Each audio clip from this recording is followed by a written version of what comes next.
Gun fam, what's up? It's the Gun Brother. Thanks for tuning in. Everything's changing. We're getting down to the wire on a couple of things. I'm going to combine Virginia and Maryland in this video because I got a quick update from Maryland that it seems like some people aren't aware of. So, like I said, it's going to be real quick. Just jump right into it. So let's go.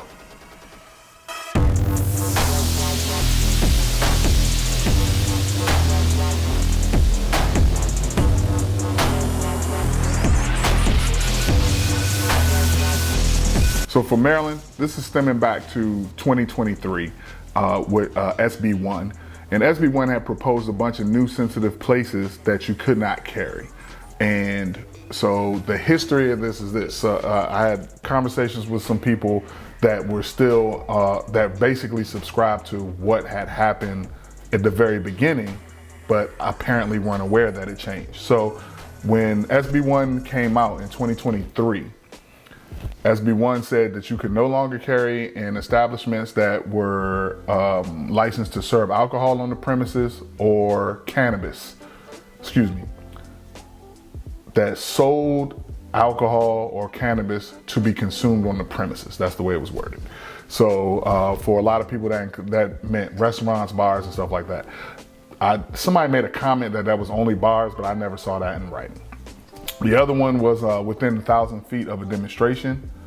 And the last one was the vampire rule, which basically said in private property that's open to the public, which is basically every place, that could be a mall, that could be the grocery store, that could be anywhere, to be able to carry on that property, that establishment or owner would have to post a sign saying you can carry on this property, basically, and that's why they call it the vampire rule, meaning you had to be invited to carry on the property.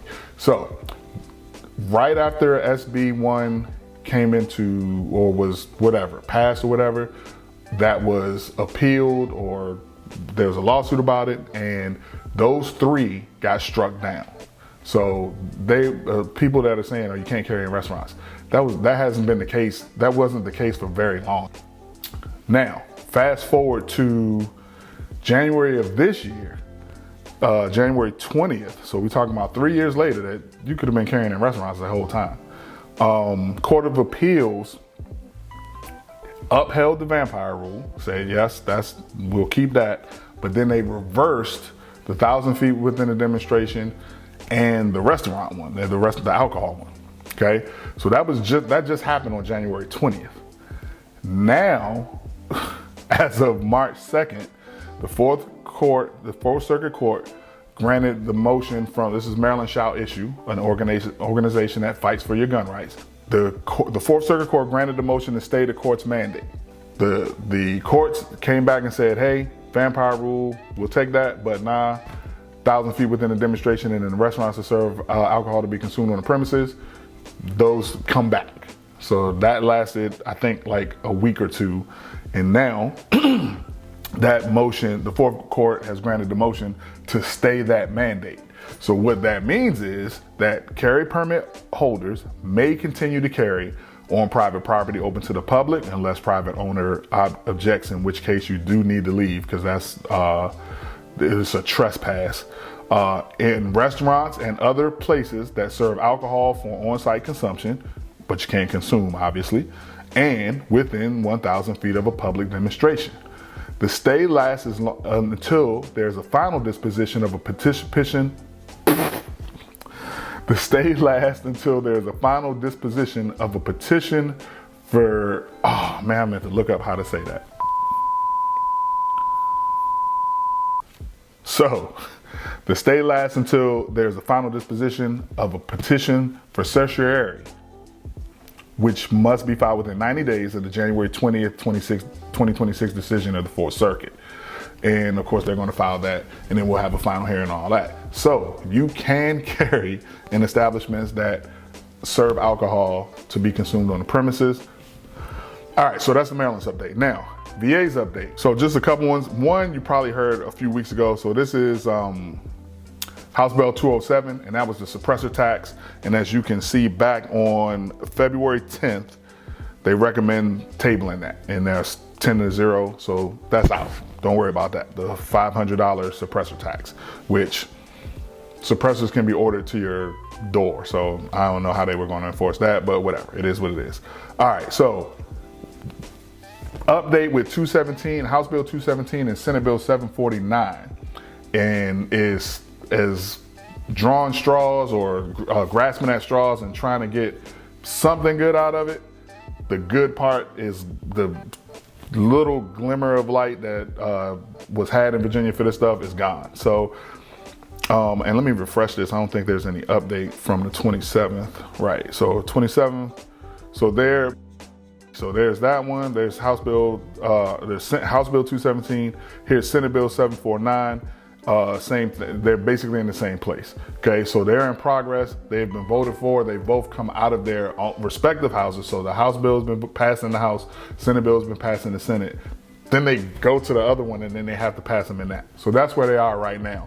And what has happened as of the 27th, which was on Friday, these bills now pretty much mirror each other. So the couple of discrepancies that I had pointed out in the last video, which the best one was the about the pistol and the discrepancy of 10 or 15 rounds. Both of those have been cut. They've both been pretty much melded together. So now both of the bills pretty much read the same.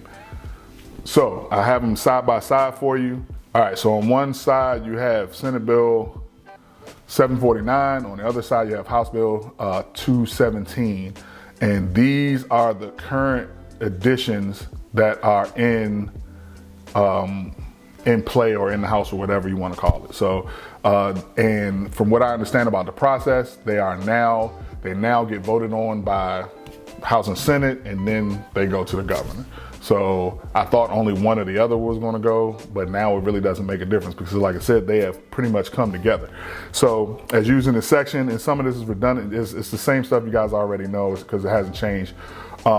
Any person who imports, sells, manufactures, purchases, or transfer an assault firearm will be guilty of a Class 1 misdemeanor. And like I said, same thing for 749. So that has become identical.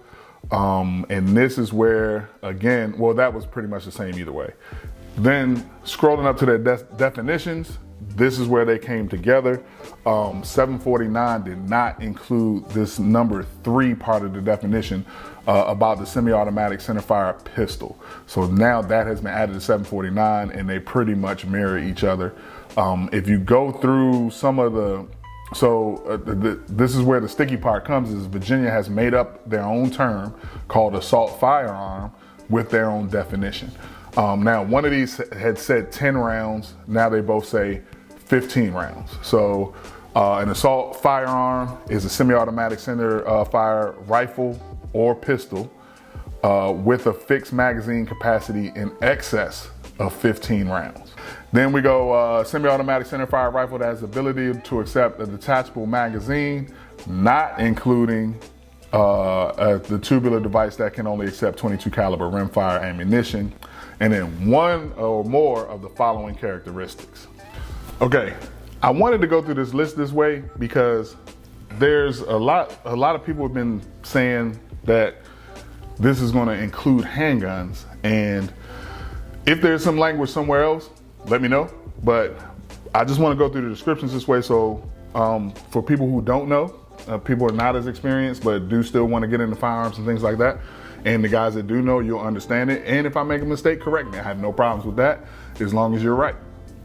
All right, so here we are with semi-automatic centerfire rifle. It has one or more of these characteristics, and this is why this is so bad, because this is everything. So first one is folding or telescopic collapsible stock. That's that. Thumb hole stock or pistol grip that protrudes below the action, or is that what they say? Conspicuously beneath the action of the rifle. A second hand grip would be up here, okay? And it specifically says that can be held by the non-trigger hand. A grenade launcher, I don't have that, okay? Another catch-all, the threaded barrel capable of accepting a muzzle brake, and that's pretty much that's everything. This is every rifle, okay? Accepting a muzzle brake, muzzle compensator, sound suppressor, or a flash suppressor. So rifle and any other one of those you're not gonna be able to buy new ones. Then they come back and say, number 3, semi-automatic pistol, centerfire pistol that has two or more of the following characteristics. And I think people have read this, and like I said, they think pistol. So second hand grip, shooting grip that can be held by the non-trigger hand. Okay, so that's not going to be on a handgun on most handguns. There are a couple designed that way, and that came to mind. I was like, oh, that kind of gets that though. So second hand grip, we don't have that here. Okay, the capacity to accept a magazine outside of the hand grip, so that would be here. Again, we're thinking AR pistol, not handgun. A shroud that is attached to or partially or completely encircles the barrel, that permits the holder to hold the pistol with his non-trigger hand without being burned. Okay, I had somebody say that this could count as that, and I said to him, this was in the comments, and I said to him, I can't say that they wouldn't reach that far, but that's not something that you could use to hold the pistol while it's being fired to keep from being burned. Now, this one was the only one I was really worried about, and that is a threaded barrel capable of accepting a sound suppressor, flash suppressor, barrel extender, or a forward hand grip, buffer tube, arm brace, or other part that protrudes horizontally from the rear of the pistol grip, behind the pistol grip, and is designed or redesigned to allow or facilitate the firing of the firearm from the shoulder. That description is aimed at AR pistols. It's not aimed at handguns. If there's something, like I said, if there's something else in this that I'm missing that you guys think that it could catch handguns, let me know. But that is the reason I was saying, nah, handguns are not included. This is AR style assault firearms, assault rifles. This is what they want to go after. Finally, for Virginia, large capacity ammunition feeding devices. All right, so again, they've unified both of these to reflect 15 rounds. Like I said earlier in this process, one said 10, one said 15. Any person, the language now, any person who imports, sells, barters, transfers, or purchases a large capacity ammunition feeding device is guilty of a class 1 misdemeanor. Any person who imports, sells, barters, transfers, or purchases a large capacity ammunition feeding device is guilty of a class 1 misdemeanor. So they are identical in saying that. And again, that capacity has gone to 15 from 10. I guess they think that that's some sort of middle ground or something like that. Again, absolutely arbitrary number. And but the key to that part is, this is the other argument that I've been having with people for whatever reason online. The key to that part is the word possess is not in it.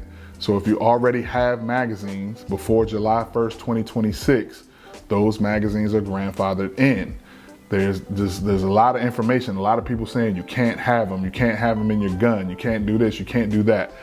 The word possess is not in the language. You can possess them. You cannot import, sell, barter, transfer, or purchase after July 1st. It'll be a class 1 misdemeanor. So stock up on them and you'll have them.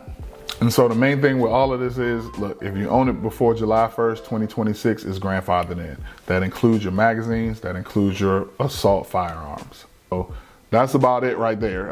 If you guys have any comments, put it down. Man, look, I appreciate the shall not be infringed comments. I feel the same way. As an instructor, I have to teach what's passed. My hands are tied there. I feel the same way. I fight against all I can. But as an instructor, I have to have the correct information to pass on to any students that might be in my class at the time. And that's the only reason I even get into this, because I really hate the laws and all of that stuff. I'd rather be on the range teaching people how to shoot. But being able to seeing how much incorrect stuff is being said, passed along, and believed inspires me to do this to the best of my abilities. Usually we're handed the information.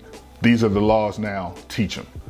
And so this end of the process has, I've learned a lot just doing these videos. With that being said, Gun Brothers out. I'll talk to y'all soon.